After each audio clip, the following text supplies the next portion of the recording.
అందరికీ నమస్తే. తెలంగాణలో బీజేపీ బలం, బీజేపీ గ్రాఫ్ పెరుగుతుందా, రోజు రోజుకు తగ్గుతా ఉందా? ఒకవేళ పెరుగుతున్నట్లయితే అసలు సహకరిస్తున్నది ఎవరు? ఎట్లా పెరుగుతా ఉంది బీజేపీ? ప్రధానంగా తెలంగాణ రాష్ట్ర ముఖ్యమంత్రి రేవంత్ రెడ్డి గారు ఈ మధ్య కాలంలోనే ఈ 2-3 రోజుల నుంచి బ్రిటిష్ వాళ్ళ కన్నా బీజేపీ వాళ్ళే డేంజర్, తెలంగాణ నుంచి బీజేపీ వాళ్ళని తరిమి కొట్టాలి అని చెప్పి సోషల్ మీడియా వేదికగా ముఖ్యమంత్రి గారు మాట్లాడినట్టు కొన్ని వార్తలు మనం చూస్తా ఉన్నాం. మరి రేవంత్ రెడ్డి గారి కంటే ముందు బీజేపీ బలం ఎంత ఉన్నది తెలంగాణలో? రేవంత్ రెడ్డి గారు ముఖ్యమంత్రి అయిన తర్వాత, కాంగ్రెస్ పార్టీ అధికారంలోకి వచ్చిన తర్వాత బలం ఎంత పెరిగింది అనేది ఒకసారి చూసుకున్నట్లయితే 2023 డిసెంబర్లో అధికారంలోకి వచ్చినటువంటి కాంగ్రెస్ పార్టీ రేవంత్ రెడ్డి గారు ముఖ్యమంత్రి అయిన తర్వాత, గతంలో అంతకంటే ముందు బీజేపీకి ఉన్నటువంటి ఎమ్మెల్యే స్థానాలు ఎన్ని? ఒక్కటి. బీజేపీకి ఉన్న స్థానం ఎమ్మెల్యే స్థానాలు ఒక్కటి ఉన్నాయి. ఆ తర్వాత ఎమ్మెల్సీ కూడా ఒకటే ఉన్నది. ఎంపీలు 4 మంది ఉండాలి. ఎంపీస్ 4 మంది ఉండాలి. ఇది 2023 డిసెంబర్ కంటే ముందు బీజేపీకి ఉన్నటువంటి సంఖ్యా బలం. తెలంగాణలో రేవంత్ రెడ్డి గారు ముఖ్యమంత్రి అయిన తర్వాత వచ్చినటువంటి ఎంపీ ఎన్నికలలో ఈ నెంబర్ కాస్త 8 అయింది, అంటే డబల్ అయింది. ఎంపీలు 8 మంది అయ్యారు. తర్వాత వచ్చేసేసి బీజేపీ ఎమ్మెల్యేలు వీళ్ళు కూడా 8 మంది అయ్యారు. ఎమ్మెల్యేలు 8 మంది అయ్యారు. ఎమ్మెల్సీలు 3 అయినారు. మరి ఎప్పుడు బలం పెరిగింది బీజేపీది? రేవంత్ రెడ్డి గారు ముఖ్యమంత్రి అయిన తర్వాత పెరిగిందా? మరి ఎట్లా బీజేపీ వాళ్ళు ఇక్కడ నుంచి తరిమి కొడతాం అని చెప్తూనే అసలు ఎవరు సహకరిస్తా ఉన్నారు?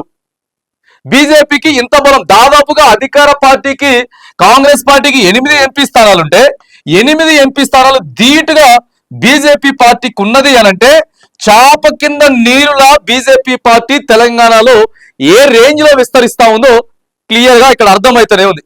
అంటే తగ్గుతలేదు, గ్రాఫ్ పెరుగుతుంది. కానీ మరి ఇదే కాంగ్రెస్ పార్టీ పెద్దలు బీజేపీని పంపిస్తాం అనేది ఎక్కడదండి? బీజేపీ వాళ్ళు తెలంగాణలో మొత్తం స్ప్రెడ్ అయిపోతా ఉన్నారు. అవసరం అయితే ప్రజలు ఆశీర్వదిస్తే 2028లో అధికారం చేపట్టే అంత ఊపు మీద ఉన్నారు బీజేపీ. ఫర్ ఎగ్జాంపుల్, మొన్న జరిగినటువంటి ఎమ్మెల్సీ ఎన్నిక దాదాపుగా మెదక్, ఆదిలాబాద్, కరీంనగర్ ఉమ్మడి 4 జిల్లాలకి ఎమ్మెల్సీ ఎన్నికలు జరిగితే మరి అక్కడ నుంచి బీజేపీ కదా గెలుపొందింది. అంటే చూడండి, 42 అసెంబ్లీ స్థానాలు, ఆ ఎమ్మెల్సీ స్థానం 42 అసెంబ్లీ స్థానాలు అని అంటే చూసుకోండి మరి బీజేపీ ఏ రేంజ్ లో పర్ఫార్మెన్స్ చూపిస్తా ఉందో. దీనికి ఎవరు సహకరిస్తా ఉన్నారు? బీజేపీని ఎదగకుండా చేయడం అసలు అవుతుందా? అధికార పార్టీ వాళ్ళు అవుతుందా? బీజేపీ వాళ్ళని ఇక్కడ లేకుండా చేయడం అధికార పార్టీ వాళ్ళు అవుతుందా? ఏమో చెప్పడానికి మాత్రానికి చెప్తున్నారు కానీ చాప కింద నీరులా విస్తరిస్తా ఉన్నది. మరి దానికి ఎవరు సహకరిస్తా ఉన్నారు అనేది రావాలి. ఇప్పుడు లోకల్ బాడీ ఎన్నికలు హైదరాబాద్ లో కూడా అధికార పార్టీ పోటీ చేయట్లేదు అని చెప్పిర్రు. తర్వాత అంజిరెడ్డి, ఆ తర్వాత ఐలై వీళ్ళంతా కూడా గెలిచిర్రు, ఎమ్మెల్సీగా గెలవడంతో పాటు సారు పోయిండు. మొన్న ఎమ్మెల్సీ స్థానానికి దాదాపుగా 3-4 సార్లు ముఖ్యమంత్రి స్థాయిలో ఉన్నటువంటి వ్యక్తి ఎమ్మెల్సీ స్థానానికి పోయి అక్కడ ప్రచారం చేసినా కూడా అది గెలవలే. తర్వాత ఎంపీగా సిట్టింగ్ స్థానంలో ఉన్నటువంటి మల్కాజిగిరి, రేవంత్ రెడ్డి గారి సొంతంగా నియోజకవర్గం మల్కాజిగిరిలో కూడా ఆడ బీజేపీ వచ్చింది. ఆ తర్వాత MP segment, Chevella MP segment ముఖ్యమంత్రి రేవంత్ రెడ్డి గారే ఇన్ఛార్జ్ ఉన్నాడు. అక్కడ ఎంపీ స్థానానికి అది పోయింది.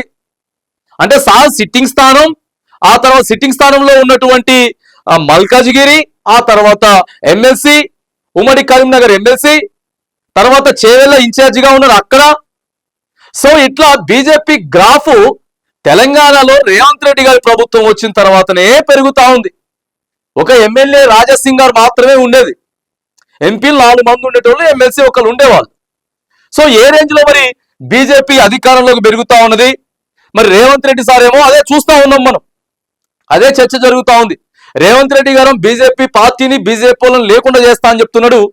బ్రిటిష్ వాళ్ళే నయం బీజేపీ వాళ్ళ కంటే అని చెప్తున్నాడు. కానీ మరి బీజేపీ ఓ రేంజ్ లో విస్తరిస్తా ఉంది, తెలంగాణ అంతా నలుమూలలో విస్తరిస్తా ఉంది అని చెప్పేసి.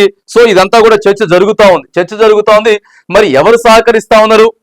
మరి తెలంగాణ కాంగ్రెస్ వచ్చిన తర్వాత బీజేపీ తగ్గడం కాదు, వాళ్ళని పంపించుడు కాదు, పెరుగుతా ఉన్నది. సిట్టింగ్ స్థానాలన్నీ కూడా అధికార పార్టీకి ఏవైతే స్థానాలు ఉన్నాయో ఆ స్థానాలన్నింటినీ కూడా బీజేపీ కైవసం చేసుకుంటున్నది. బీజేపీ కైవసం చేసుకొని ముందుకు పోతున్నది. మరి సహకరిస్తున్నది ఎవరు? ఆ బీజేపీ పార్టీకి మరి ఇంటర్నల్ గా ఎవరన్నా సపోర్ట్ ఇస్తా ఉన్నారా? సో ఏం జరుగుతా ఉంది? ఒకటి చెప్పి ఒకటి చేస్తున్నారు అనేటటువంటి చర్చ మాత్రానికి తెలంగాణలో విస్తృతంగా జరుగుతా ఉంది.